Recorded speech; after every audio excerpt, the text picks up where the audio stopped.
আসসালামু আলাইকুম। আপনারা দেখছেন বাংলা টিভি দেশ ও জনপদের খবর। সাথে আছে আমি নাসিরউদ্দিন শিকদার।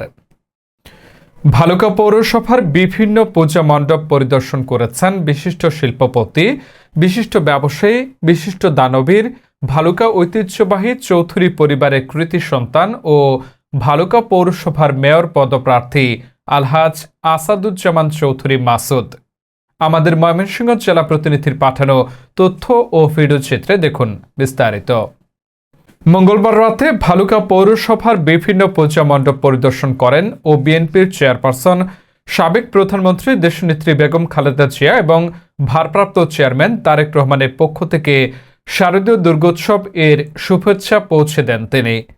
পূজা মণ্ডপ পরিদর্শনের সময় আলহাজ আসাদুজ্জামান চৌধুরী মাসুদ বলেন, বাংলাদেশের সব ধর্মের মানুষ মিলেমিশে শান্তিপূর্ণভাবে বসবাস করছে।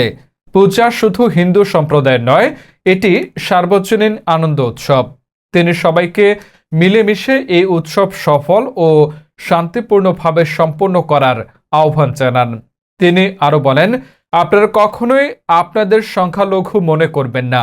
নির্বিঘ্নে আপনারা আপনাদের ধর্মীয় উৎসব পালন করুন। আমরা সবসময় আপনাদের পাশে ছিলাম এবং পাশে আছি, ভবিষ্যতেও আপনাদের পাশে থাকব।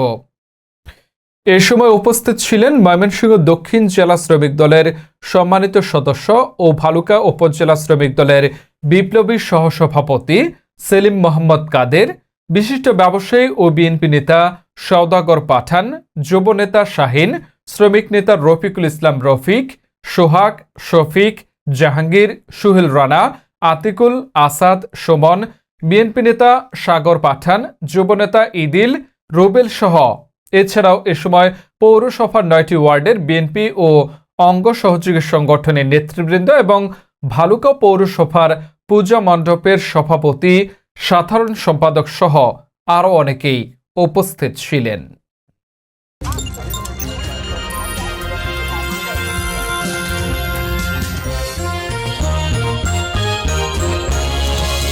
গ্রাম বাংলার কথা বলে বাংলার টিভি।